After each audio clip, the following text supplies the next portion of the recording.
Aleluia! Abra comigo a sua Bíblia no Evangelho do Senhor Jesus, segundo escreveu Marcos, capítulo de número 5. Irmãos, eu estou tremendo aqui. Estou tremendo porque eu estou sabendo que Deus usou o pastor Eduardo ontem. Eu quero deixar claro para os irmãos que eu só vou trazer uma saudação. Eu não quero que os irmãos criem expectativa equivalente, porque assim, aquele irmão ele come o pergaminho. Eu não sei o que acontece, eu ainda não cheguei nesse nível. Então os irmãos já vão me perdoando, vão tendo misericórdia. Cadê os intercessores? Já entraram em intercessão? Senhor, tem misericórdia, não deixa a tua serva humilhada, envergonhada. Vocês estão aí? Então comece a interceder, pelo amor de Deus, que eu já estou naquele nível da oração do desespero. Sabe? Eu já estou, Deus, pelo amor de Deus, hein? Sabe quando tu já ameaça Deus na oração? Tipo assim, ó, é teu nome, hein? Ó, eu já estou nesse nível. Já estou, mal cheguei no aeroporto, o pastor Júnior já chegou e falou, teu marido. Meu Deus, já tremi. Falei, mãe do céu. Aí depois dentro do carro ele continuou, foi resposta. Até essa chuva que está caindo. Falei, Jesus, me cobre com teu sangue. Quase que eu fingi um desmaio, um troço. Falei, bota no soro, é melhor ficar quietinha, internada do que passar vergonha. Meu Deus, me ajuda. E quando cheguei aqui, os irmãos dizendo, ó, tava puro não, hein? Aí pastor Edilson, foi uma benção. Aí Mísia, até o marido. Eu falei, meu Deus. Ai, Senhor, tu me trouxeste pra cá pra me abater. O que houve? Então tem misericórdia de mim, viu? Vamos lá, Marcos capítulo 5. Evangelho do Senhor Jesus, segundo escreveu Marcos, capítulo de número 5. Se puder aumentar só mais um pouquinho o retorno para mim. Só o retorno, que eu sei que o som para a igreja está espetacular. Espetacular. Glória a Deus. Oh, aleluia. Perfeito, perfeito. Muito obrigada. Muito obrigada. Se você ficar chateado, tiver qualquer problema aqui, me liga, viu? Pessoal da sonoplastia. Tá? A gente tá repreendido em nome de Jesus. Vamos lá. Marcos capítulo 5. Glória a Deus. Oh, aleluia. Glória a Deus.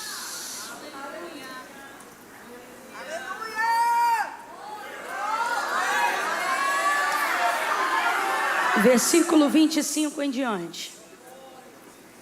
Certa mulher que havia 12 anos que tinha uma hemorragia, que já havia padecido muito à mão de vários médicos e despendido tudo o que tinha, sem contudo nada aproveitar, pelo contrário, indo a pior.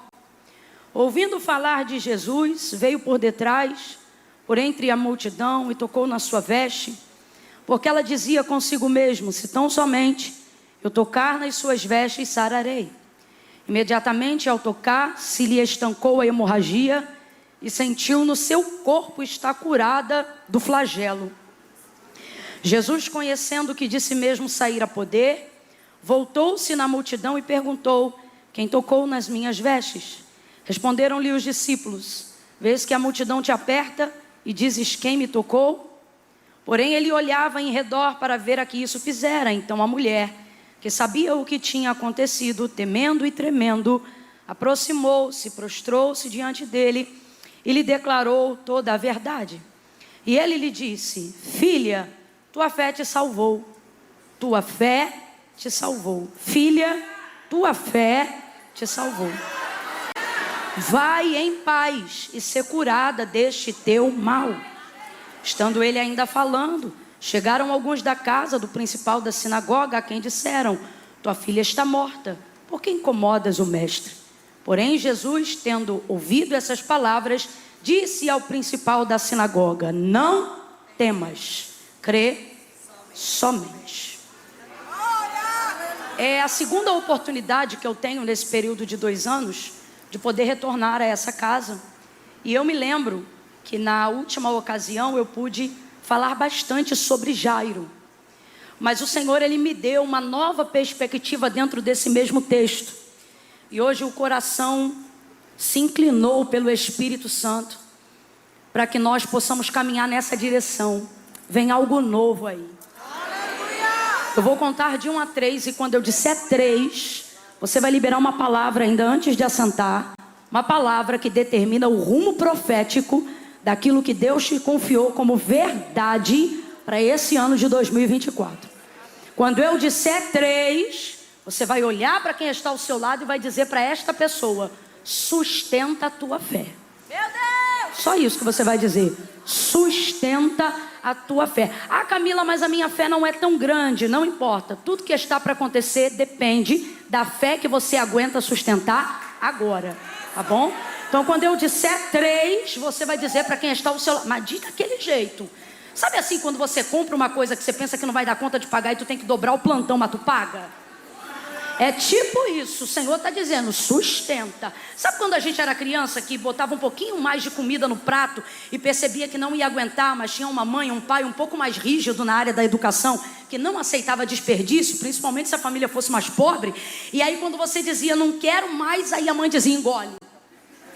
É mais ou menos nessa vertente. Você vai dizer o sustenta dessa maneira. Como quem diz, você veio até aqui, não tem como voltar não.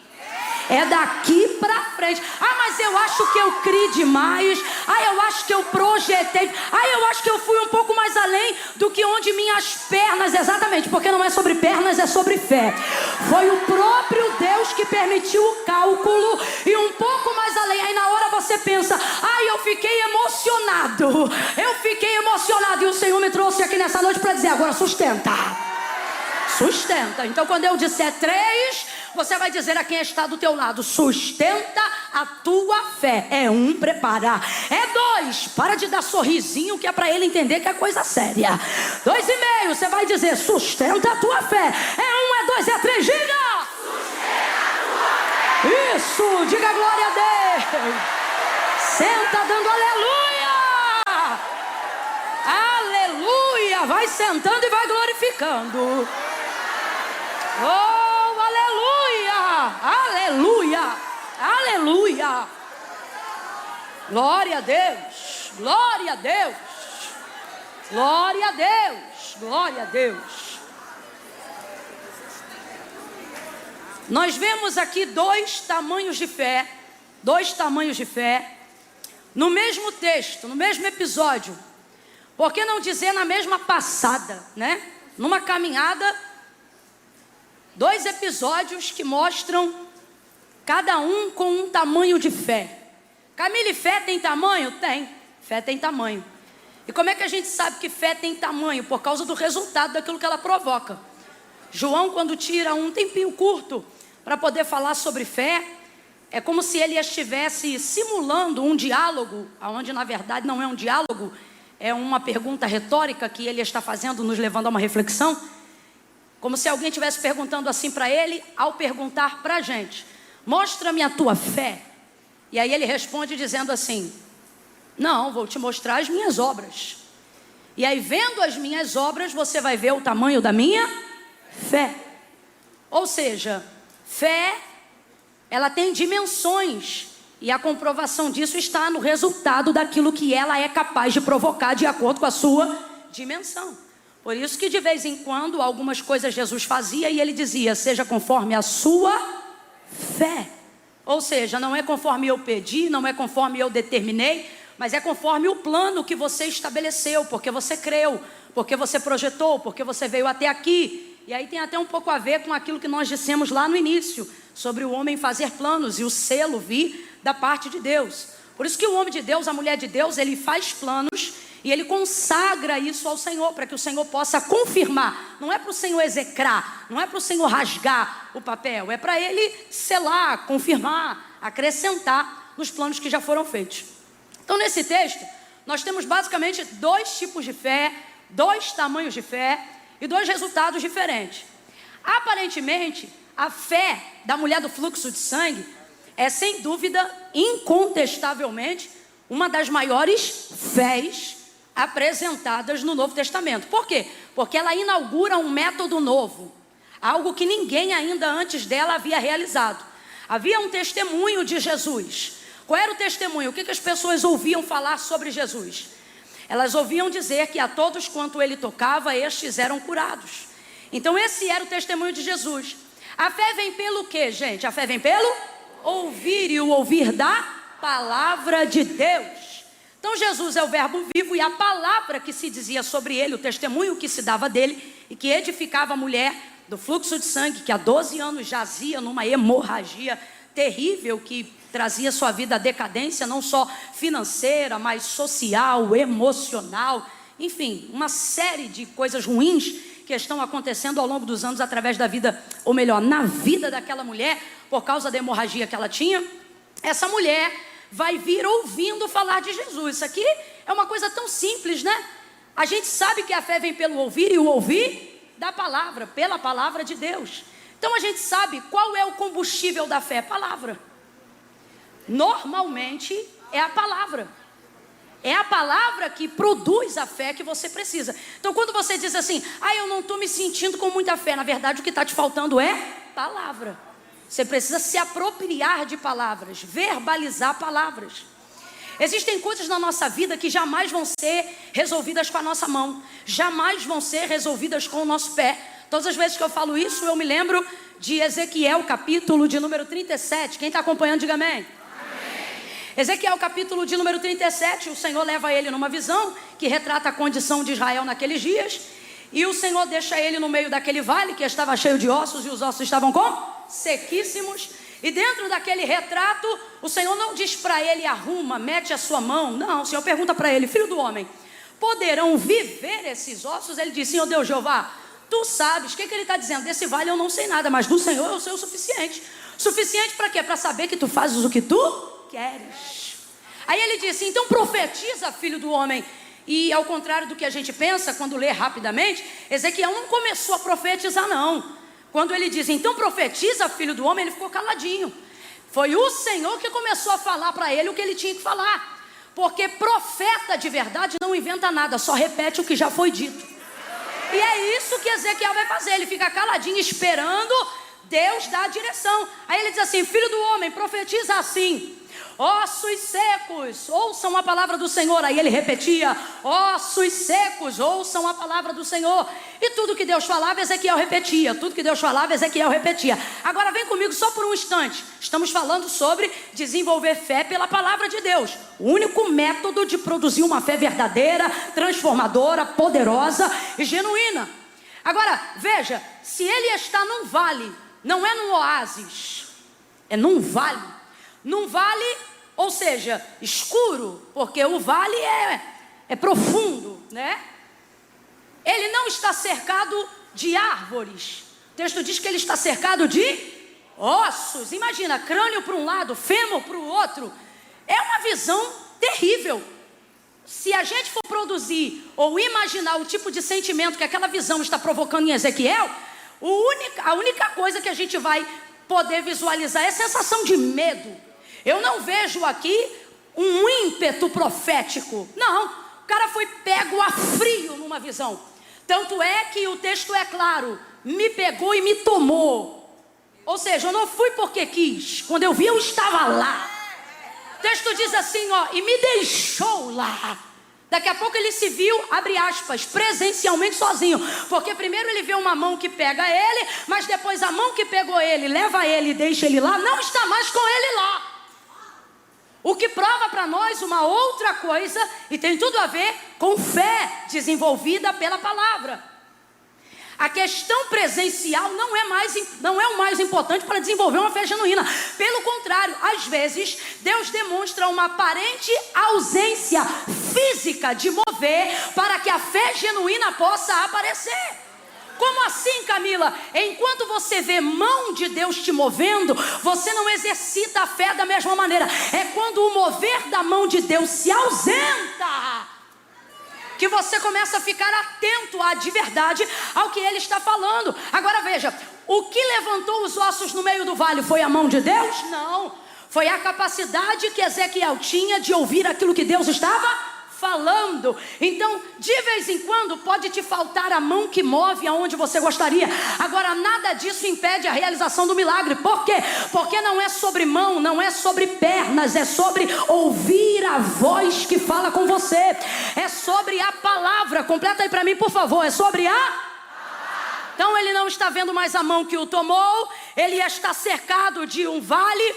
num vale cheio de ossos, certamente sentindo a princípio um pouco de medo, mas o texto diz que ele segue repetindo aquilo que Deus está falando. Ele segue profetizando. O que ele está sentindo enquanto ele profetiza? Eu não consigo imaginar que ele esteja sentindo muita coisa além de medo, mas ele segue profetizando aquilo que Deus está falando. Eu imagino que tudo continua escuro como estava antes, mas ele continua profetizando. Não há nada que aqueça a alma dele naquele momento, mas ele continua profetizando. E nas primeiras palavras proféticas não há mover algum no vale. Ele está profetizando é no eco, está profetizando é na voz, está profetizando é na solidão mesmo. O texto diz que demora um pouquinho. Não é que o texto diz que demora, mas se você analisar, você vai ver que primeiro ele profetiza de 3 a 4 coisas, para só lá pela quinta, quando Deus diz assim para ele, ó, diga-lhe assim, filho do homem, porque parece que nada acontecia. Aí Deus vai dizer assim, diga-lhe assim, filho do homem, vento dos 4 cantos sopra sobre este vale. E aí ele dizia, vento dos 4 cantos sopra sobre este vale. E enquanto ele repetia isso, aí o texto diz que começou a ouvir um barulho.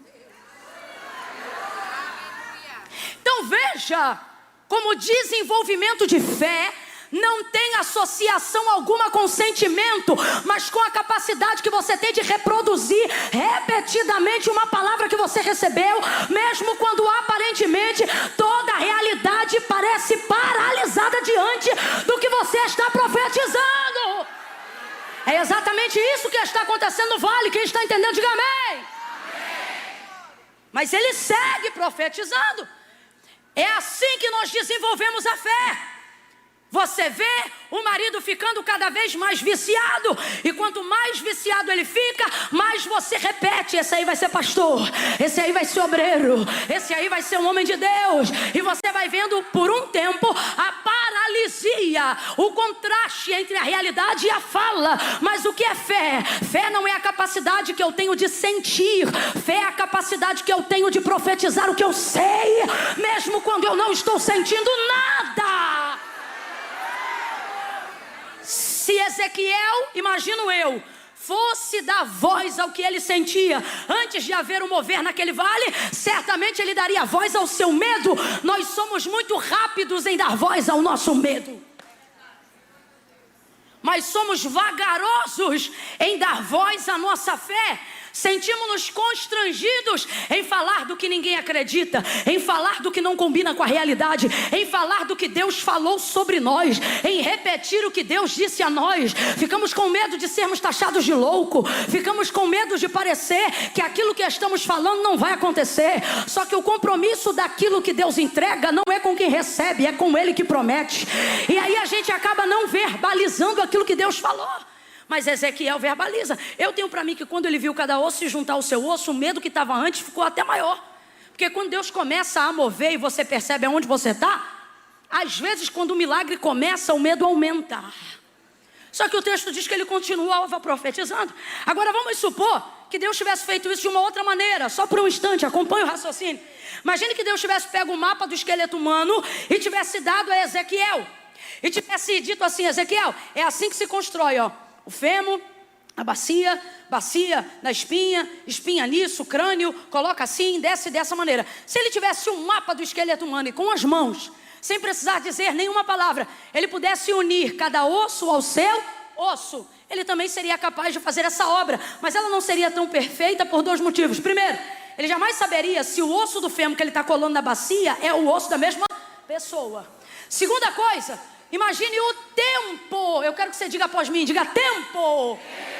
O tempo que levaria para ele fazer isso com as mãos.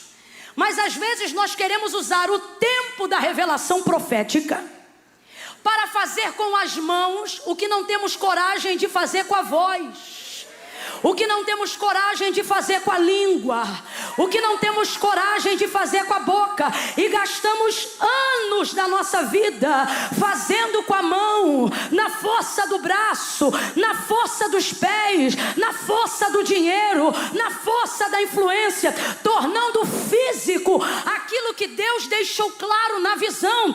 Qual é a clareza da visão? Deus não disse arruma com a mão, Deus disse filho do homem, profetiza. Camila, eu ainda não entendi, vai entender agora. Deus está dizendo, você está cansado porque está dando para a mão um trabalho que estava na tua língua. Você está cansada porque está dando aos pés um trabalho que estava na tua boca.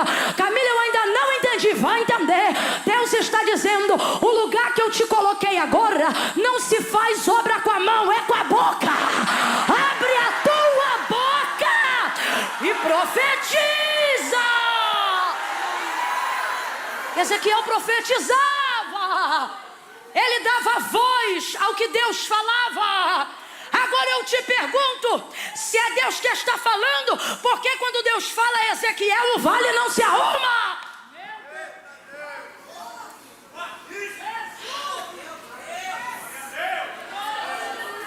Mas Deus levanta Ezequiel.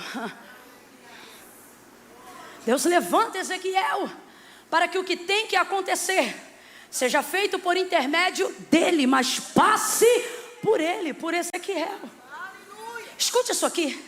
Deus está dizendo para alguém aqui, sou perfeitamente capaz de fazer absolutamente tudo, por mais contraditório, contra a sua realidade que pareça, eu vou fazer o que eu falei. Agora, Senhor, se tu vais fazer, se tu és capaz, por que eu não estou vendo essa realidade da minha vida? Porque Deus está dizendo, não é porque eu vou fazer que significa que eu admita que vou fazer sem você. Você quer ver? Quando o Senhor determinou que iria ressuscitar Lázaro, depois que já estava morto há 4 dias, ele chamou os seus discípulos e disse assim, Lázaro, nosso amigo dorme, mas eu vou despertá-lo. Vamos voltar lá. Aí disseram assim, Senhor, não volta lá não. Última vez que a gente saiu debaixo de pedrada, de paulada. Se a gente voltar agora lá, vão matar a gente. Se ele dorme, deixa que ele vai despertar. Os discípulos estão fugindo. Aí Jesus diz assim, Lázaro é nosso amigo. E aí ele fala abertamente, Lázaro está morto, mas eu vou ressuscitá-lo. Agora veja, Lázaro está morto, mas eu vou ressuscitá-lo. Vem comigo, olha a palavra dele, Lázaro está morto, mas eu vou ressuscitá-lo. Então já está decidido que Jesus decidiu ressuscitar Lázaro, sim ou não? Sim ou não? E ele depende da ajuda de alguém para trazer Lázaro para a vida? Depende, gente, de absolutamente ninguém. Mas enquanto não convence os discípulos, não chega em Betânia. Aí depois chega em Betânia, enquanto não convence Marta, que é a primeira pessoa que recebe ele, não ressuscita Lázaro. Aí depois de convencer Marta, ele diz, cadê Maria? Aí Marta chama Maria e ele convence Maria. As mesmas palavras que ele disse para Marta, ele também diz para Maria. Eu sou a ressurreição e a vida. Ainda que ele esteja morto, ele vai ressuscitar. Terceira e última coisa, olha o que vai acontecer. Se Jesus já sabia que ele estava morto, sabia que era 4 dias, já estava decidido a ressuscitá-lo, Jesus também sabia onde ele estava sepultado, sim ou não? Sim ou não? Mas não foi lá, disse para Marta e Maria, me leva. Me mostra, recalamancho. Tem coisa na nossa vida que está como o vale de Ezequiel, seco. Tem coisa na nossa vida que está como a morte de Lázaro, sendo comido de bicho, em estado de putrefação. E você diz, cadê a promessa? E o Senhor está dizendo, me leva lá. Aí o que o Senhor falou, Deus também dizia o que Ezequiel tinha que dizer, mas os ossos não se moviam à medida que Deus falava, se moviam à medida que Ezequiel profetizava. Deus trouxe pessoas aqui numa direção muito clara, e Ele está dizendo, 2024 você arruma com a boca, ressuscita com a boca, você levanta com a boca, vai ensinar com a boca, vai acalentar com a boca, vai consolar com a boca, vai curar com a boca. A Bíblia diz que a língua, ela pode ser inflamada pelo inferno, mas uma língua cheia do Espírito Santo é o avivamento que responde um clamor da igreja. Pegue na mão de alguém, eu estou sentindo uma graça de Deus tão grande aqui. Não segure de qualquer maneira não, faça ele entender, segure aí, que ele não chegou numa noite comum, numa noite de entretenimento gospel. Eu não sei se você é da casa ou se você é visitante, mas aperta a mão de alguém e diga assim, você sentou ao lado de um profeta. A minha boca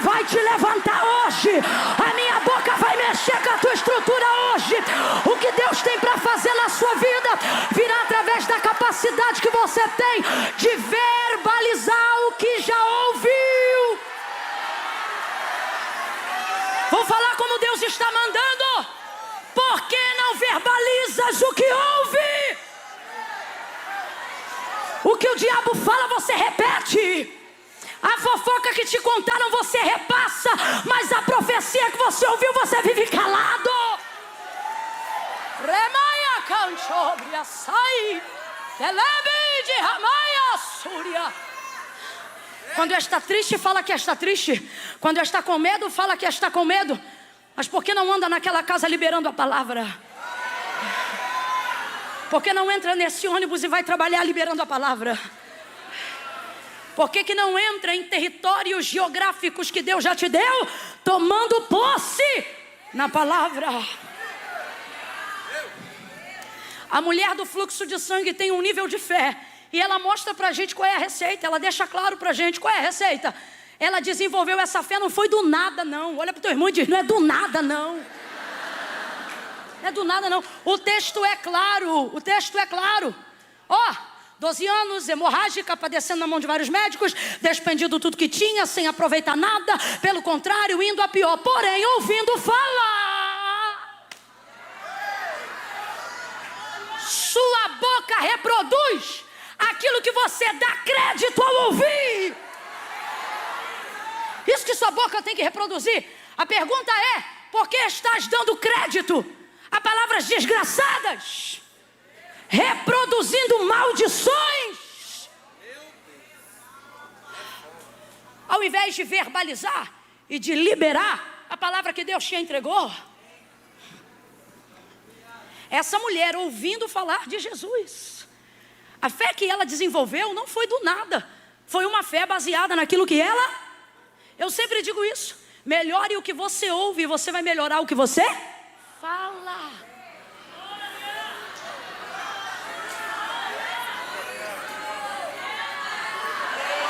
Limpe esses ouvidos. Só ouve fofoca, só ouve conversa fiada. Só ouve disse-me disse. Só ouve noticiário de desgraça. Meu Deus, o algoritmo da sua rede social só mostra calamidade, porque você ouve uma, passa para outra, ouve uma, passa para outra, ouve uma, passa para outra. Aí você começa, tá sabendo disso, tá sabendo daquilo, e só começa a reproduzir. E detalhe, vai reproduzindo na vida das pessoas aquilo que você está cheio. Vai reproduzindo medo, vai reproduzindo incredulidade, vai reproduzindo distanciamento, vai reproduzindo frieza espiritual, vai reproduzindo escândalo, vai reproduzindo pecado, vai reproduzindo maledicência. Por quê? Porque só empresta os seus ouvidos para ouvir aquilo que não edifica. Por isso a boca de algumas pessoas parece que a língua não é língua, é um defunto. Fétida. Cheia de vermes. Agora, olha a condição dessa mulher. Ouvindo falar de Jesus, sabe o que é maravilhoso?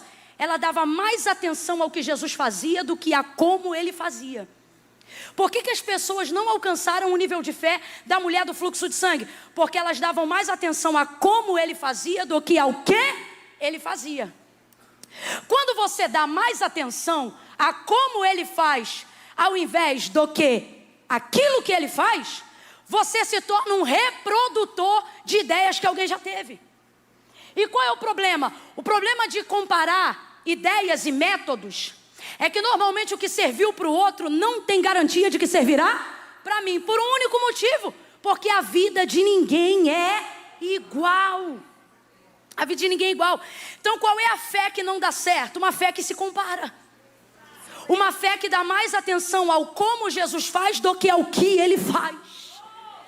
Olha o que vai acontecer. O testemunho de Mateus e o testemunho de Lucas acerca do testemunho de Jesus é esse aqui, perdão, de Marcos.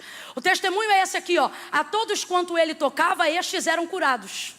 A todos quanto ele tocava, estes eram curados. Então as pessoas ouviam falar da maneira como ele fazia e começavam a desenvolver a fé em cima daquilo que era falado. E o que era falado? Que a todos quanto ele tocava, estes eram curados. Então só podia por ele ser curado quem por ele fosse. Agora olha a situação dela se ela compara a fé. Se ela compara a fé, tinha morrido de hemorragia. Porque de acordo com a lei de Moisés, e o Senhor não quebrava a lei, a Camila quebrava sim, ele curou no sábado. Não, foi ele mesmo que disse no sábado, porque ele é o legislador, ele não quebra a lei. Ele mesmo disse, a vida do homem é maior do que o sábado. Jesus nunca quebrou lei nenhuma. Nenhuma. Isso é conversa de gente que tem dificuldade de cumprir princípio porque tem pressa para viver promessa.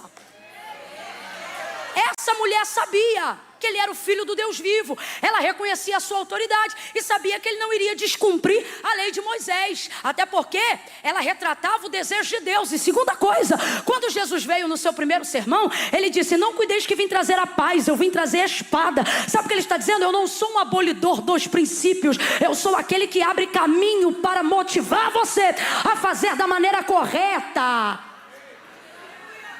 Agora veja, se ela com o fé estava hemorrágica, tinha morrido minando sangue. Porque o que a lei dizia? Dizia que acerca da enfermidade que ela possuía, ela era tida como uma mulher imunda. E uma mulher imunda jamais poderia ser tocada por Jesus. E um Jesus cumpridor de lei jamais tocaria nessa mulher. Então imagine que ela está edificando a fé só no como ele faz e não no que ele faz. Imagine ela ouvindo histórias do tipo, rapaz, ele tocou no esquife do filho da viúva de Naim, e o esquife passou vida para o menino e o menino levantou. Imagine ela ouvindo esse tipo de coisa. Imagine ela ouvindo que nas bodas de Caná da Galileia, o vinho havia acabado e agora ele transformara a água em vinho. Imagine isso.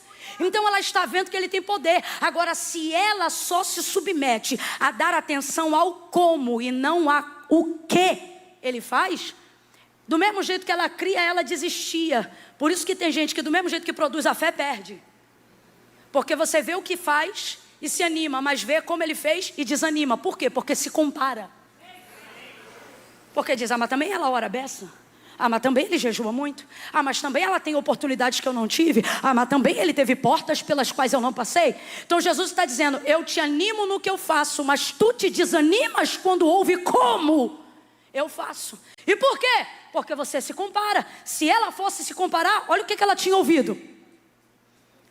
Ouvindo dizer que Jesus vinha, ela edifica a fé dela. Por quê? Porque sabia que ele fazia milagres. Mas qual era o testemunho? Qual era o testemunho? Que a todos quanto ele tocava, estes eram curados. Imagine ela pensando, então eu nunca posso ser curada, porque por ele eu não posso ser tocada. Mas ao ouvir que ele vinha, entendendo que está diante de uma oportunidade, ela não vai verbalizar a comparação, ela vai verbalizar a realização. Jesus está dizendo, foca na realização que eu foco no método.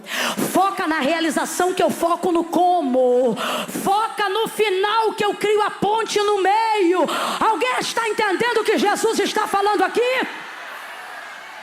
Aí ela começa a desenvolver, cheia de fé, o seguinte pensamento, se tão somente eu tocar, e é a primeira vez que alguém vai ter essa ideia, diga comigo, é a primeira vez, diga, é a primeira vez, é a primeira vez que alguém vai ter essa ideia, porque qual era a ideia repetida? Se ele tocar, sou curado. Se ele tocar, sou renovado. Se ele tocar, eu me levanto. Se ele tocar, eu prospero. Se ele tocar, eu faço. Se ele tocar, eu tenho. Se ele tocar, eu sou. Aí vem uma mulher que por causa da condição de vida dela não pode tocar. Ela desiste? Não, ela inaugura um método novo. Olha para mim, existem coisas que ainda não aconteceram na sua vida. Não é porque ele está te castigando, é porque ele vai inaugurar métodos novos através dessa adversidade que você está passando. Existem coisas das quais você não consegue se livrar por mecanismos normais. Você faz palestras para ver como outros venceram, você faz curso para ver como outros romperam, e você não rompe. Faz, meu Deus, 1000 coisas para saber como outros prosperaram e não prospera, para saber como outros casaram e não casam. Aí você pensa, parece que Jesus está me castigando, e ele está dizendo, não, é que eu escolhi tua dificuldade para inaugurar uma coisa nova. Eu vou falar de novo essa palavra profética. Deus está dizendo, a tua vida é diferente, teu casamento é diferente, com você é diferente, porque através da tua vida eu vou inaugurar um método novo, vou fazer de um jeito novo. Qual é o jeito novo dela? O jeito novo dela é, se tão somente eu tocar. Eu acho isso aqui fantástico, porque o que ela está dizendo é: se ele vai tocar, eu não sei, eu sei o que eu vou fazer. Você está liberado, olha para cá. Você está liberada. Para quê, Camila? Para fazer planos darem certo. Que planos? Planos que só envolvam sua força de vontade. Planos que envolvam o seu comprometimento. Camila, eu não entendi. O problema é que você terceiriza muita coisa. Tem coisa que ainda não inaugurou esse tempo novo na sua vida.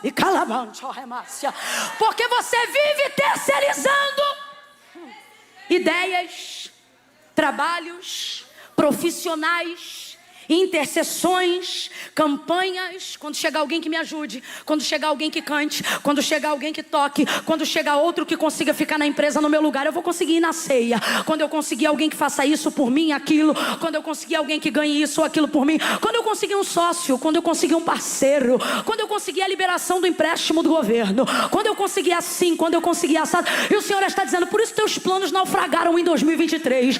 Eles estão sempre associados a terceiros. Quando alguém abrir a porta, quando o outro entregar o seu número, quando alguém liberar o CNPJ, quando tua empresa emitir nota fiscal, quando você conseguir pagar o imposto, quando aquela menina aceitar seu convite, quando aquela esposa fizer o que você quer, quando o marido ficar do jeito que você pediu, você está sempre terceirizando. E eu vou falar como Deus está mandando, e teus planos seguem naufragando, e Deus está dizendo: sabe por quê?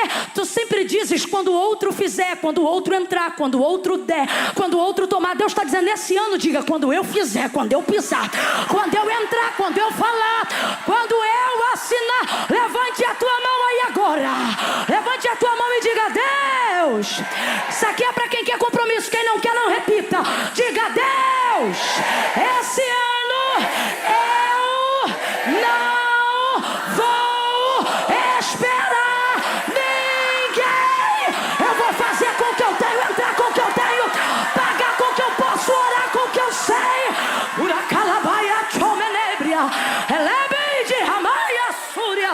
Deus está dizendo: para esse processo de terceirização da sua fé. Vou gritar de 1 a 3 e você vai dizer para quem está do teu lado: para! É 1, é 2, é 3, grite! Você não gritou, 1, 2, 3, grite! Agora grite de volta e diga: parei! Parei! Parei! Será que você não percebe?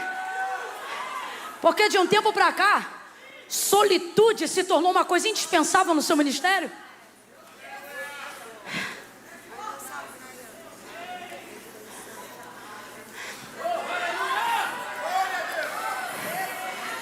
Às vezes Deus faz você não poder de fato contar com ninguém, para que contar com Ele não seja mais uma opção, seja uma escolha única. É o caso dessa mulher, é o caso dela.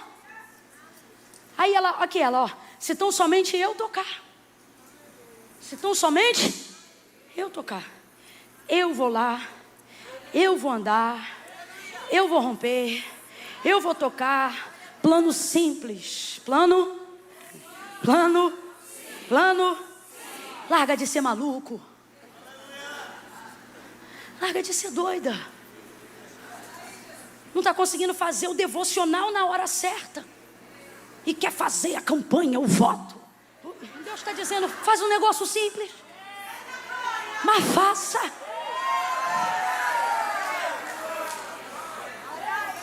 É interessante como Deus nos conhece. A orientação bíblica nunca é: ser fiel no muito e no extraordinário te colocarei. Não, a orientação é: ser fiel. É começando de pouco que você começa do jeito certo. Todo mundo já sabe que sucesso não está ligado a talento, está ligado a disciplina, está ligado a constância. Rapaz, essa mulher vai colocar um antes e depois no ministério de Cristo, no sentido de fazer as pessoas crerem através da fé, que não é só o que Ele faz, mas o como Ele faz é múltiplo. E ela vai conseguir fazer isso com um plano simples. Você tem dificuldade até de falar simples. É tão simples que você diz: será que isso vai funcionar?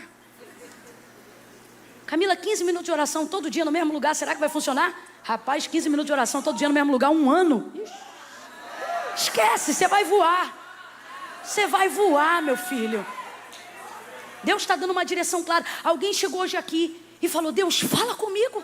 Aí você queria ouvir um manto do remanto, do profundo, do recôndito, do escondido. E Deus falou, faça um plano simples.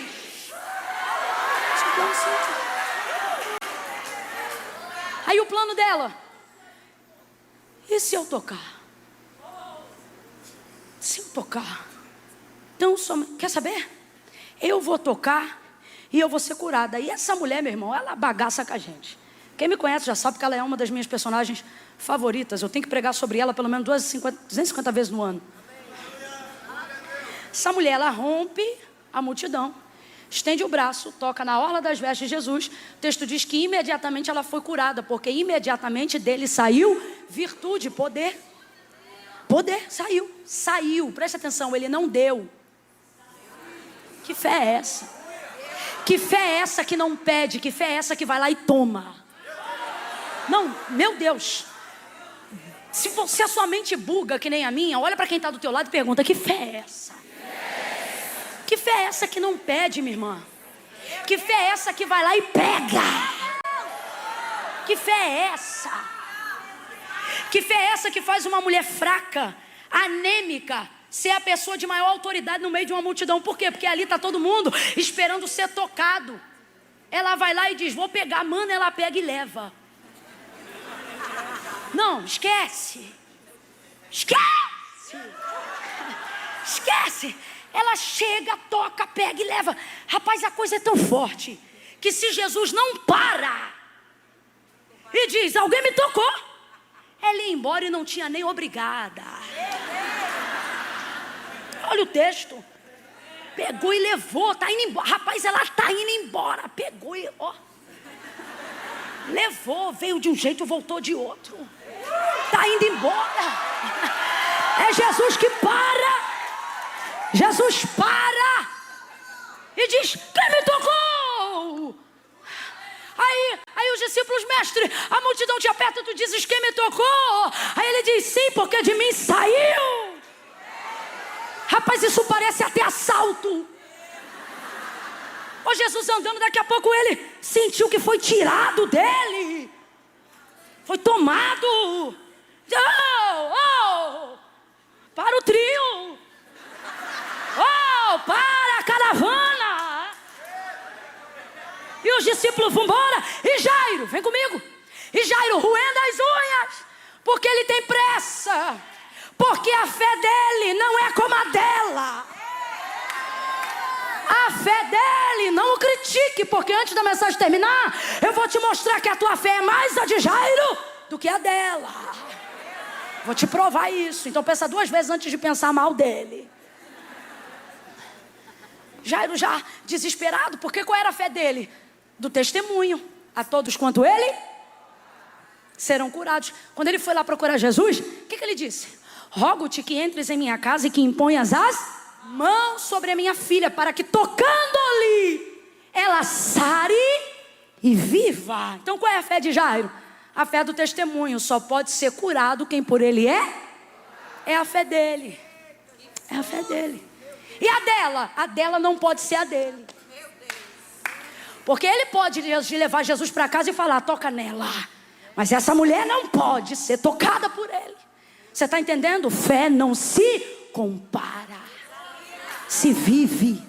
E cada um vive com a sua. E cada sua tem o seu milagre. Aí está ela indo. Aí Jesus diz, me tocou. Aí todo mundo parou, de mim saiu virtude. E virava-se para trás para ver a que isto fizeram. Ele sabia quem tinha sido, mas queria dar uma oportunidade dela confessar. Porque quando ela toca nele, ela tira dele o que ele quer. Mas quando ele fala com ela, ele toca nela onde ela não sabe que precisa. Por exemplo, Jesus vai chamar ela de filha depois de mais de 2 anos, 12 anos, sem ela ser a filha de Sião. Quando ele diz filha, curou de novo. Só que não no corpo, na alma. Era essa a oportunidade que Jesus queria dar para ela. Mas vamos resumir aqui. Alguém me tocou, virava-se para trás para ver a que isso fizera. Ela, temendo e tremendo, levantou a mão e disse, Fui eu, Senhor, quem te tocou. Apavorada, pensando, é agora que eu devo ser apedrejada. Fui eu, Senhor, quem te tocou. Aí ele olha para ela e diz: filha. Deus ama uma fé ousada. Tem coisa que todo mundo à sua volta diz assim, ó, se você fizer isso, vai dar certo não. E o Senhor está dizendo, se você fizer isso, vai dar o que nunca deu. Filha, tua fé te salvou. Vai perturbada? Não, vai em paz. Jesus não só, presta atenção, deu cura a ela pelo método dela, como ao dar a ela paz, legitimou o método dela. Isso é mais importante do que a cura. Por quê?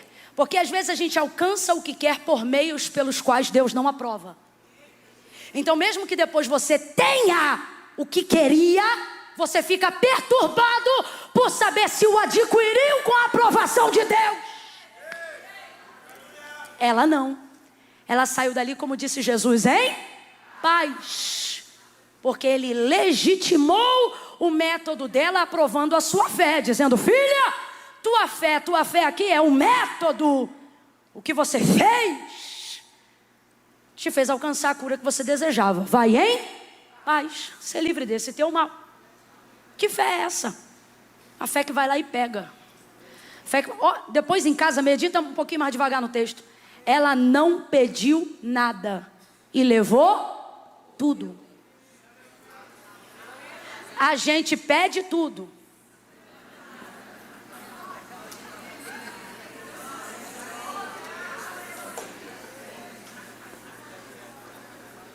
Por que isso acontece? Porque a gente gasta o tempo pedindo para usar aquilo que já recebeu autoridade para tomar. E a gente finge que isso é humildade. A gente finge que isso é modéstia, quando na verdade isso é falsa fé. Eu vou te falar a verdade. Jesus está disposto a trabalhar numa incredulidade sincera, mas não vai gastar 15 minutos com uma fé falsa. Quando Tomé não estava na casa e Jesus apareceu depois da ressurreição, todos os discípulos, menos Tomé, estavam na casa, creram nele. Quando ele sumiu da casa após o episódio da ressurreição, Tomé entra na casa e os discípulos disseram, Tomé, Jesus esteve aqui, nós o vimos, nós falamos com ele. O que Tomé disse para eles? Vocês estão loucos. Eu não vou acreditar no que vocês estão falando. Se eu não vir, não tocar nos cravos, no lado aonde ele foi transpassado, eu não creio. O texto diz que depois Jesus volta novamente àquela mesma casa. E agora no momento em que Tomé está presente, se você for ler o texto, você vai ver que Jesus não dá nenhuma outra direção, senão apenas a Tomé, deixando claro que ele não voltou a casa para fazer nenhuma outra coisa, senão levantar a fé de Tomé diante da sua incredulidade. Por quê? Porque a incredulidade de Tomé era sincera. É bonito? Não, não é. Por isso Jesus entra e o adverte. Incredulidade não é bonito. É necessário que todo aquele que se aproxima de Deus creia que Ele existe e que Ele é galardoador daqueles que o buscam. Ele vai lá e trabalha na incredulidade de Tomé, repreende ela, edifica a fé dele. Tomé, bem-aventurado não é você que viu e creu. Ou seja, eu estou aqui para passar uma lição para o futuro e para te dar uma oportunidade. Bem-aventurados são aqueles que não viram, mas crerão neste testemunho. Mas veja, voltou lá na casa só por causa da incredulidade de Tomé, um discípulo amado. Porque Deus trabalha numa incredulidade sincera, o que Ele não suporta é uma fé falsa. Diz que crê, mas não executa o que diz que crê. Por isso não vê milagres. Lembra da mulher que multiplicou o azeite da botija? Chegou em Eliseu, o credor está à porta, levar-me os meus 2 filhos. Declara-me o que tens em casa, tua serva não tem nada senão uma botija de azeite. Vai aos vizinhos, pede vasos emprestados, não poucos, mas muitos.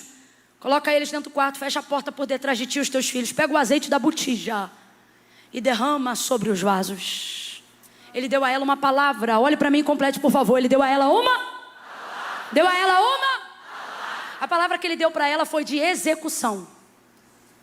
Pega vasos, não poucos, muitos, pega o azeite da botija. Botija é vaso pequeno. Significa que os vasos que estavam para receber o azeite eram vasos? Isso, e a botija continha um azeite pequeno. Esse é o típico milagre que Jesus faz até hoje. Qual? Varejo abastecer atacado. Até hoje ele faz isso. Colocou na botija o poder de execução. Agora, matematicamente falando, a gente sabe como é esse milagre. Eu falo sobre isso já há alguns anos. Profeta ou a palavra de Deus multiplicou o azeite dentro da botija? Não, porque mesmo que fizesse o azeite multiplicar dentro da botija, matematicamente falando, a botija não pode conter quantidade o suficiente de azeite para encher todos os vasos. Mesmo que Deus enchesse a botija, ela não teria quantidade o suficiente para encher os vasos. E Deus multiplicou então dentro dos vasos? Também não, porque senão isso tiraria a glória de Deus em usar a botija. Então como é que vai ser? Ele disse, entra no teu quarto, fecha a porta e derrama. Então aonde o milagre aconteceu? Não aconteceu dentro da botija e nem aconteceu dentro do vaso. Aconteceu na transfer. Era enquanto ela Agora, por que a gente tem palavra, mas não vê milagre? Deus diz pra gente, entra e faz. A gente entra, vê a botija, vê o vaso, vê o varejo, vê o atacado. Vocês estão me ouvindo bem? Tá? Eu acho que o microfone deu uma bugada. Deu sim, agora melhorou.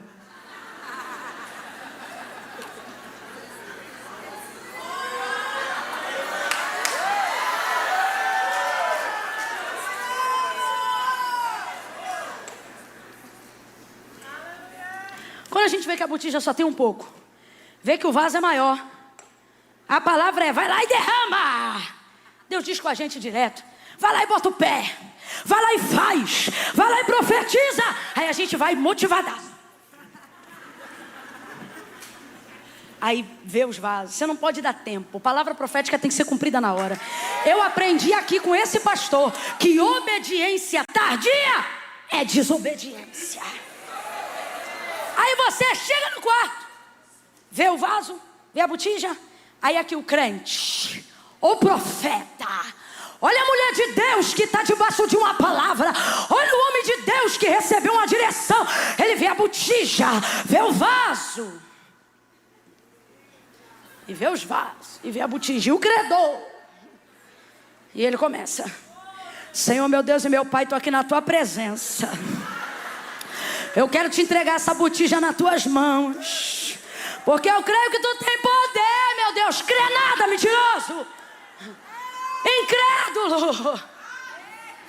Ele não disse entre e ora, ele não disse entre e faz campanha, ele não disse entre e marcha, ele não disse entre e fala em línguas, ele disse entre e derrama. Entra e deita o azeite da botija nos vasos. Deus está dizendo, recebeu palavra? Então não pede autorização, vai lá e executa. Vai lá e executa. Não espera sentir de fazer, faça independente de sentir. Vai lá e executa. Vai lá e executa. Eu estou sentindo uma graça de Deus tão grande. Deus está dizendo para alguém aqui, não é que eu demorei, eu não demorei. O que você me pediu eu já te dei, mas você só vai ver quando executar aquilo que eu já falei. Executa, derrama o que tiver que derramar, faz aquilo que tiver que fazer, meu filho. É o caso da mulher do fluxo de sangue. Ela foi lá e executou. Veio o tecladista, veio o baterista, veio o baixista, veio o guitarrista. Por quê? Porque Jairo precisa de ajuda. Jairo não é como ela. É para vir mesmo, pode vir. Já não é como ela. Ela um plano simples e ela, bota o nome na história. Ela não pede, ela pega. Ai, que raiva. Que abusada, que cheia. Que crente.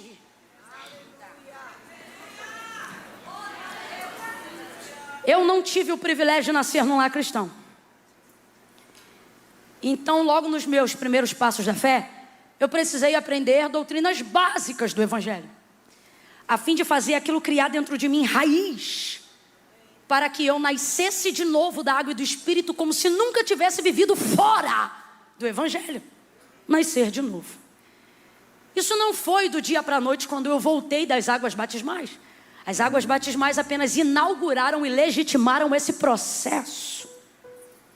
Eduardo, já diferente de mim, tem convicções das quais, nesta minha época de iniciante, eu não tinha com o mesmo quilate, porque eu fui ensinada por um tempo naquilo que ele foi gerado desde o nascimento. Existem algumas diferenças, não para salvação, não para dom, não para milagre, mas para entendimento acerca de algumas coisas. E eu me lembro que eu ainda precisava, nos primeiros passos da fé, me convencer de coisas e criar métodos para me convencer de coisas que eu só tinha conhecido depois de um tempo no Evangelho. Eduardo, não. Me lembro que quando cheguei na igreja, já ouvia totalmente convicto de coisas que eu ainda estava me convencendo. Escute isso. De modo que um dia eu estava dirigindo a consagração da igreja, e todos os sábados de manhã a gente fazia uma consagração de poder, e muitas curas e coisas tremendas aconteciam, e demônios se manifestavam às vezes naquele lugar. E um dia, uma senhorinha para lá dos seus 70 anos de idade manifestou uma possessão absurda. E fui eu e mais 3 irmãs. Eu não consegui sozinha, a irmã que veio comigo não conseguiu, a outra que veio não conseguiu, juntamos as 4 juntas. Ela estava com uma força descomunal, demoníaca, e eu não conseguia. E eu fiquei ali por base de quase uns 5 minutos tentando, e não acontecia nada. E aquilo já bugou a minha mente e abalou minhas convicções, que ainda estavam sendo formadas. Por que não sai se eu estou em jejum? Por que não sai se eu tenho poder? Por que não sai se eu estou em consagração? Por que não sai se eu tenho santidade? Ali, sem que eu percebesse, a dúvida já estava entrando. Sim ou não? Nisso, estou eu naquela guerra que já passa dos 10 minutos, e aquele constrangimento na atmosfera da liturgia do culto, porque é constrangedor, traz embaraço. E eu me lembro que eu estou ali, e aquele demônio envergonhando aquela senhora, cuspindo, se contorcendo, querendo tirar a roupa. Foi horrível. Daqui a pouco aparece na porta daquela pequena igreja pastor Eduardo, porque a avó dele morava no quintal da igreja. Aparece ele com um pedaço de pão francês de todo tamanho, com um copo de café com leite. E eu vejo ele com um pedaço de pão na mão e o café com leite, vendo aquela galhofada. Ele aparece na porta da recepção, e da onde eu estava eu podia vê-lo.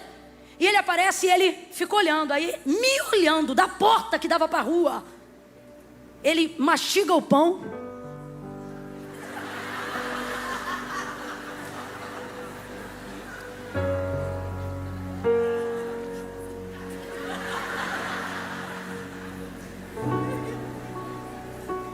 e aquilo já me irritando. Só que o que ele veio a fazer depois me irritou muito mais. Ele pegou a mesinha que ficava na frente da recepção e colocou o pão, o café com leite. Nunca mais eu esqueço dessa cena. Entrou tirando o farelo da boca, botou a mão na cabeça dela, em pé como ele estava, e disse: sai! Irmãos, naquele dia eu não sei de quem eu senti mais raiva. Na hora, você sabe o que é na hora? A mulher voltou. Perguntei se ela queria entregar a vida para Cristo. Ela disse: agora. Ele orou por ela. Como ele não frequentava, porque ele não estava naquele culto, ele se envolvia num outro trabalho, ele saiu do culto. Ele não ficou nem até o final da Ele voltou para a mesa da recepção.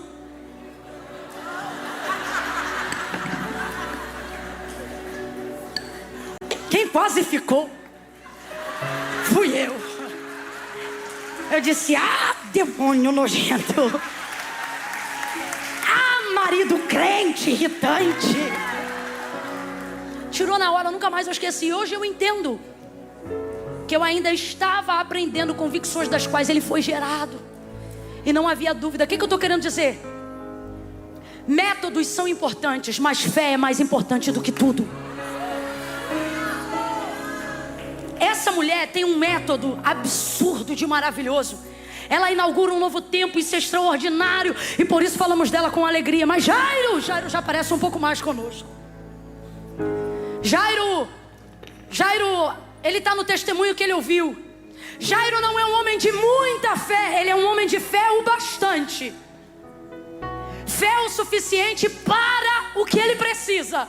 Jairo é aquela pessoa que não crê em tudo, é aquela pessoa que tem que focar no que crê, porque para ele fé agora ainda é fazer força.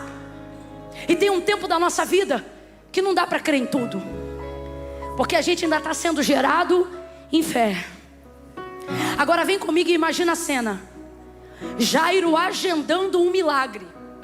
Entra em minha casa e a mulher no meio do caminho sem agendar nada. Veja isso aqui, pegando primeiro o que ele pediu antes.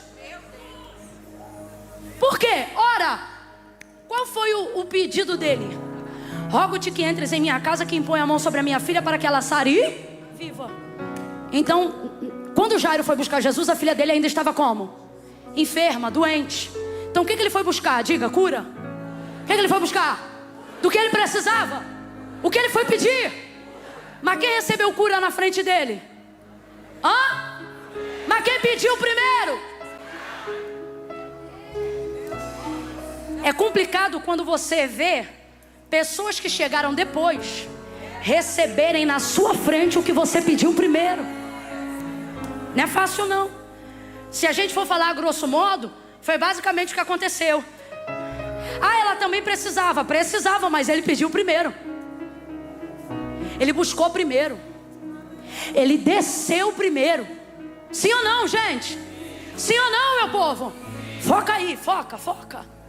Sim. Aí agora, olha a situação dele. Ele precisa de um milagre emergencial. Ele tem que entrar na minha casa enquanto a garota está doente. Por quê? Porque eu não tenho fé para ressuscitar, eu só tenho fé para curar. Rogo-te que entre em minha casa, põe a mão sobre a minha filha para que ela sare e viva. Então ele tem fé para curar. Tem ou não tem? Tem ou não tem? Olha que coisa linda. Jesus fala para ele na hora: então vamos. Aí vai Jairo levando Jesus para a casa dele. Aqui já era para Jairo estar alegre, mas ele está tenso. Por que já era para ele estar alegre? Ora, o homem que resolve está indo para a casa dele. Se fosse época de WhatsApp, já era para ele ter mandado uma mensagem para a senhora dele, ter dito: mulher, fica tranquila, para de chorar que o homem está indo aí. Mas não, está tenso. Por quê? Porque na cabeça dele o que ele precisa só vai acontecer quando Jesus tocar. Ele ainda não entendeu que a decisão de Jesus ir até lá já resolveu tudo. Você tem que entender que não é quando Deus faz uma coisa que Ele resolve, é quando Ele te dá a palavra dEle. Se Ele te der a palavra dEle, celebre. Se Ele te der a palavra dEle, você não precisa esperar fazer para ter culto de ações de graça. Faça culto em fevereiro. Faça ações de graça em fevereiro. E quando alguém perguntar: Ele já fez? Você vai dizer: não, mas já me deu garantia. Já me deu a palavra. A palavra dele vale mais do que tudo. Quem tem a palavra tem garantia. Completa para mim como se fosse um grito de guerra. Quem tem palavra tem garantia. Quem tem palavra? Quem tem palavra? Quem tem palavra?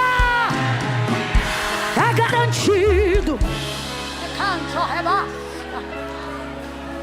Você anda como se não tivesse garantia. Você está de brincadeira comigo? Tu acha que foi chamar o Zé Pipoqueiro? A Maria do Cachorro Quente? A Camila Barros? Não, meu irmão, você foi chamar a garantia. Quando ele estava aqui na terra, ele dizia assim: em verdade vos digo. Isso não é bordão de pregador não, isso é verdade. Ele está querendo dizer: a verdade que eu digo é a verdade que eu sou, porque eu e a verdade somos uma coisa só.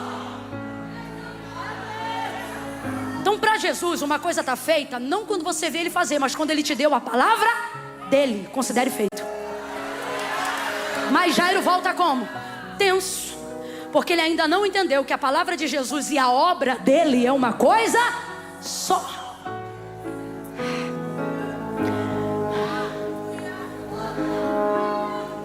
Aí no meio do caminho ele já tenso, porque Jesus está andando devagar e ele tem pressa.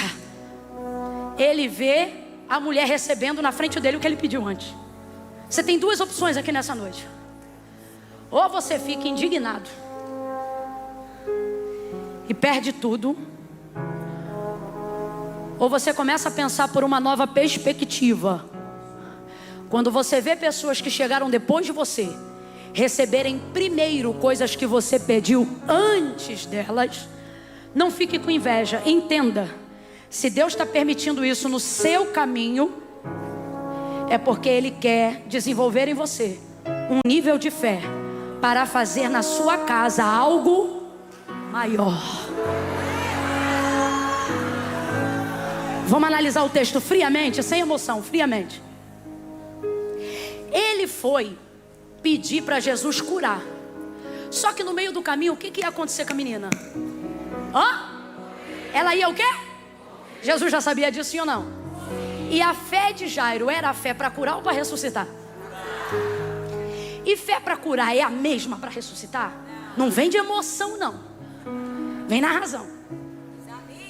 Não é mesmo. Eu iniciei a mensagem dizendo que fé tem tamanho. Não fui eu que inventei isso. Jesus disse em um momento no barco para os discípulos: homens de pequena fé, pouca fé. Para a cananeia, por exemplo, ele disse: ó mulher, grande é a tua fé. Então fé tem tamanho. E nós aprendemos no início que não é a fé no sentimento ou na palavra que determina o tamanho, mas no resultado. Mostra-me tua fé. Não, vou te mostrar as minhas obras. E aí, vendo as minhas obras, você vai ver o tamanho da minha. É meus resultados que vão dizer qual é o tamanho da minha fé.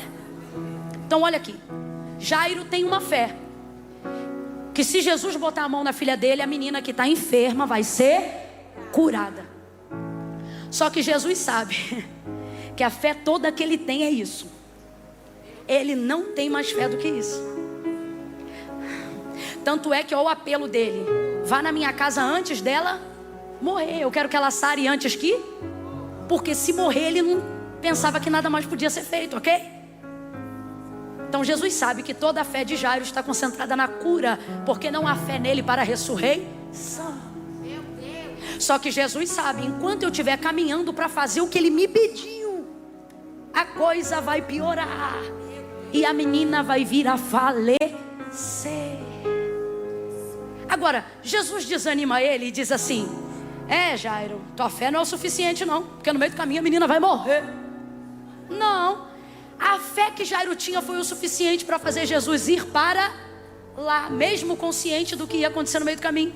Jesus está dizendo: e se eu te disser que para viver tudo que eu projetei para você, você não tem toda a fé que precisa? Mas eu não vou te desanimar, porque você não tem toda, mas a que veio me buscar é suficiente. Porque você não tem toda a fé que precisa, mas teve a fé que foi suficiente para quê? Para levar o gerador da fé, o dono do milagre, aquele que no caminho aumenta, aquele que no caminho acrescenta, aquele que no caminho faz coisas nas vidas dos outros, para que você creia que Ele é infinitamente maior e que Ele pode fazer mais do que pedimos ou do que pensamos. Alguém está entendendo? As coisas que Deus está permitindo de ruim acontecerem no caminho, ou de bom na vida de outras pessoas acontecerem, não é para te destruir, é para dizer: nesse caminho eu te acrescento, porque o que eu escolhi fazer na sua casa é maior do que o que você me pediu para fazer. Quando você me conheceu, quando você me buscou, você só queria uma empresa, você não sabia que ia quebrar 2 vezes antes de se tornar um grande nome. Quando você me buscou, você só queria a salvação do seu marido, porque você ainda não sabia que ia ser mãe de 4 filhos. Quando você me conheceu, você só me pedia para te libertar do vício da bebida, porque você ainda não conhecia de quantas tentações você ainda seria provado. Mas perceba como nenhuma das coisas boas na vida dos outros ou ruins na sua vão te desfavorecer. Todas elas estão cooperando para o seu bem. Só que você não pode se distrair. Olha para mim, você não pode se distrair. Por quê? Se você se revolta com o que vê Deus fazendo na vida do outro, que não orou como você orou, que não buscou como você buscou, que não serve a Deus no tempo que você já serve. E de repente vê ele desfrutando, vê ela desfrutando de coisa que nem toda a sua caminhada você desfrutou. Se você se distrair e começar a pensar que Deus não está tanto com você quanto você imaginava, se você se distrair e pensar que as suas orações estão sendo depositadas em qualquer lugar de canto e não no céu, se você começar a deixar a inveja enredar seu coração, se você, ao invés de ser edificado na palavra, começar a comparar fé por foto de Instagram, sua energia será minada, sua incredulidade será aumentada, sua fé será roubada. Mas se você vê o que Jesus está fazendo na vida dos outros, e ao invés de dizer não creio, dizer se Ele está permitindo eu ver é porque Ele quer acrescentar alguma coisa a mais em mim. Oh, eu estou sentindo um temor de Deus tão grande aqui. Deus está dizendo: eu vou eliminar essa revolta do teu interior nesse mês de fevereiro. Tem uma revolta enredando o teu coração. Você diz: Deus não me responde mais como me respondia. Eu não vejo mais a mão de Deus como eu via. Deus está dizendo: tem uma revolta de ver crente novo enriquecer mais rápido do que você. Eu estou vendo, ninguém me contou não. Tem uma revolta no coração de alguém, vendo alguém ser cheio de unção mais rapidamente do que quem está consagrando. E Deus está dizendo: será que porventura, se eu ainda não fiz na tua vida o que tu me pediu primeiro, será que é porque na tua casa eu não decidi fazer algo maior? E para fazer esse algo, em vez de ficar com raiva de quem recebeu o que você pediu, você ir lá e curtir, comentar e compartilhar. Fala: eu quero dar glória a Deus pela vida do meu irmão. E alguém fala: por quê? E você vai dizer: porque a fila está andando. Se no caminho ele está fazendo isso, imagina na chegada. Se no caminho para minha casa ele está abençoando gente que eu nem conheço, se no caminho para o meu milagre ele está visitando gente que eu nem conheço, imagina o que é que ele vai fazer quando chegar lá em casa, quando atender as minhas orações, quando responder o que eu pedi.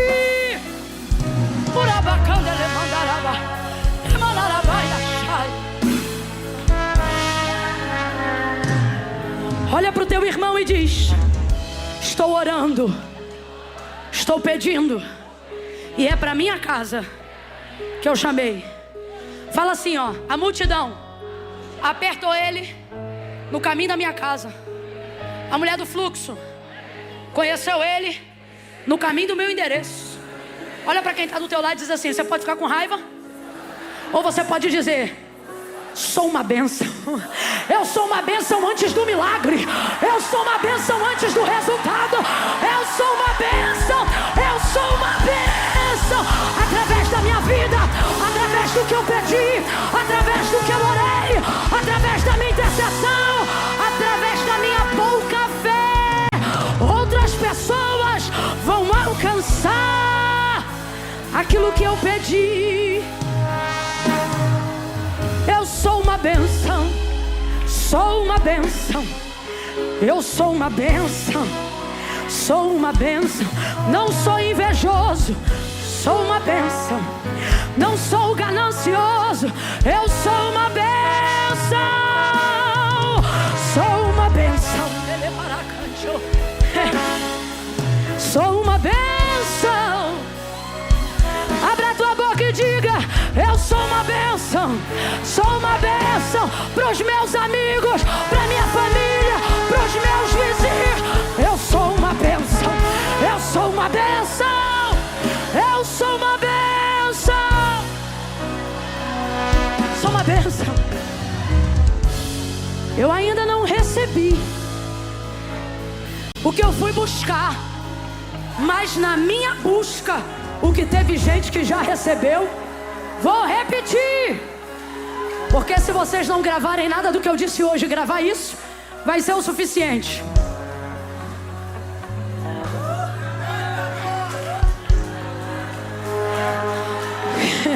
Ouça-me, por favor. Se eu ainda não recebi o que eu vim buscar. É verdade. Às vezes, o que eu vim buscar, eu ainda não recebi. Mas o que tem de gente que recebe enquanto eu estou buscando. O que tem de gente que é abençoado enquanto eu estou buscando. O que tem de gente que é favorecido só porque eu estou buscando. O que tem de gente que Deus alcança na minha casa só porque eu estou buscando. Eu estou buscando. É por isso que eu não vou parar de buscar. Porque enquanto eu busco, Jesus faz milagres na vida daqueles que me cercam. No caminho da minha busca, Ele cura, Ele salva. Não vou me distrair, eu não vou me invejar, eu não vou ser gananciosa. Eu sou uma bênção. Olha para o teu irmão e diz assim: eu sou uma bênção. Fala, eu sou uma bênção. Buscando. Olha para quem está do teu lado e diz: você buscando é uma bênção. Mesmo quando ainda não recebeu o que pediu. Olha aqui para mim, eu vou encerrar. Eu tenho até para mim que Jesus olha assim, ó, para o endereço. Ele vê quantos passos ainda falta para chegar na tua realização. Só que ele diz assim: vou caminhar bem devagar para lá. Porque enquanto ela busca, enquanto ele busca, alguém diz assim: tua fé é pequena. É, mas é nessa pequena fé que Deus está abrindo muita porta. É com essa fé que alguém zomba que o tiro não saiu do revólver. É com essa fé que Deus está preservando a vida de gente que você ama lá no sudeste do país. É com essa fé que Deus está entrando lá na América agora e está dizendo para alguém que tem, para alguém que está lá dizendo: não volta, fui eu que te trouxe.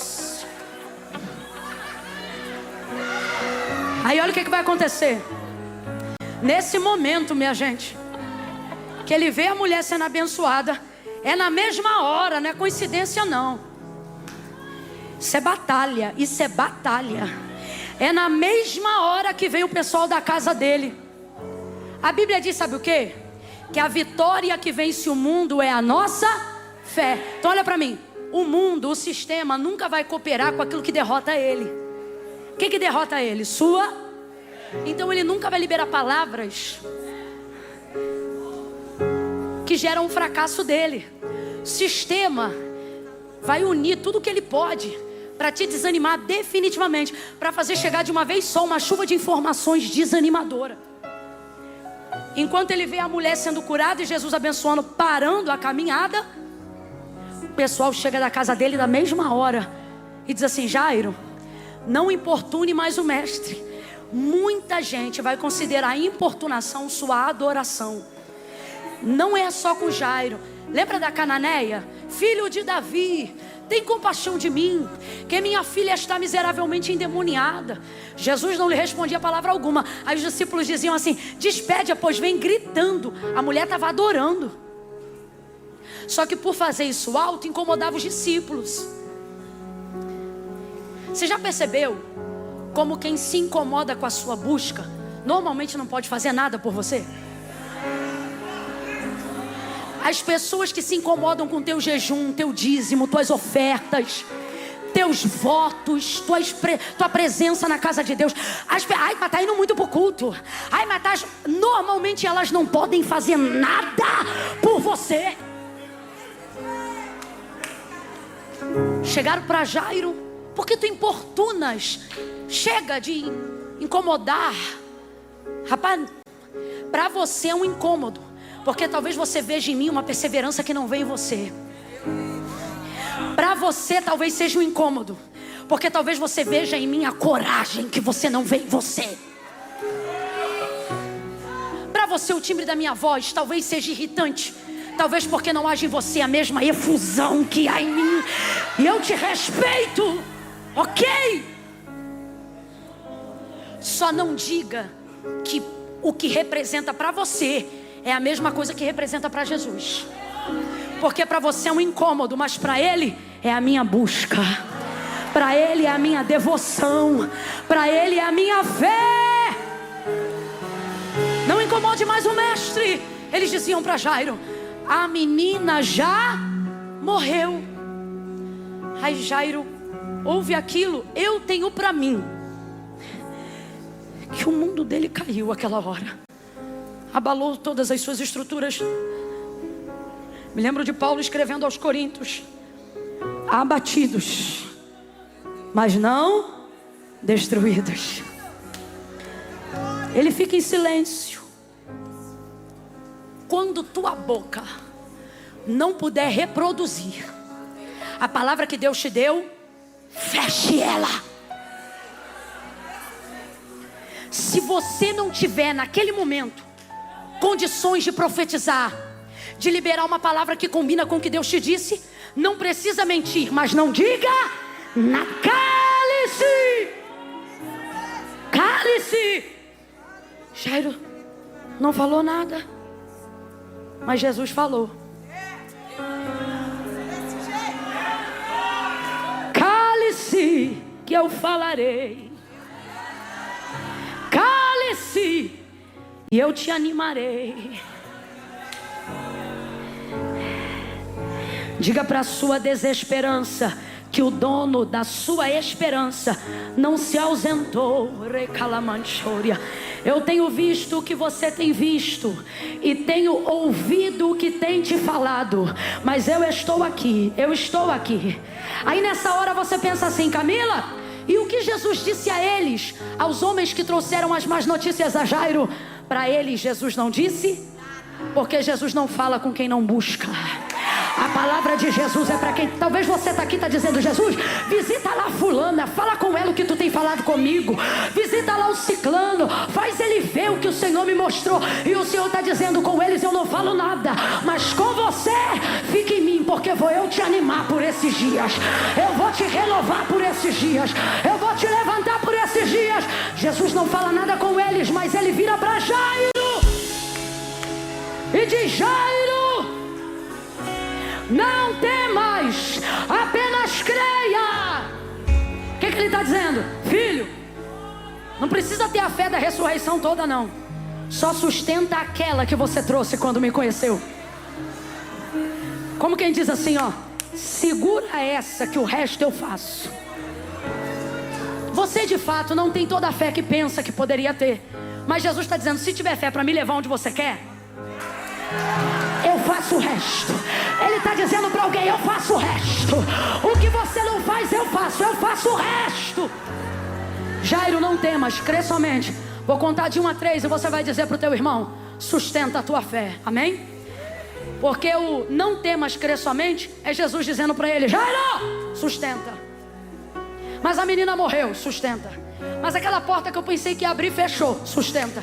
É porque eu não tinha aquela porta que tu me pediu. Eu estou criando um cargo novo para te encaixar. Sustenta a tua fé, prepara. Vou contar de 1 a 3. No 3, quem já está de pé vai ajudar quem está sentado. Quando eu disser 3, tu vai... Eita, esse povo é muito rápido. Quando eu disser 3, você vai olhar para quem está do teu lado e vai dizer: sustenta o que te trouxe.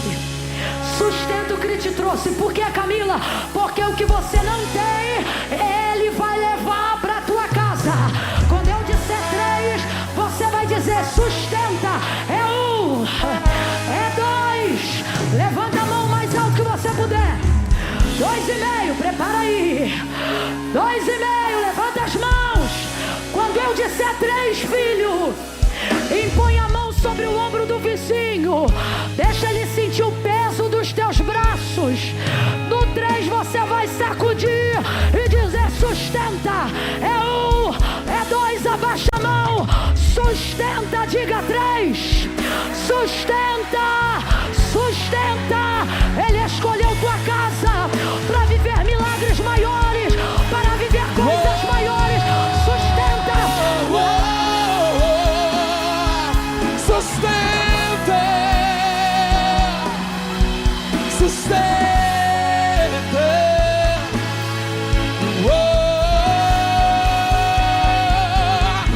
Então profetiza.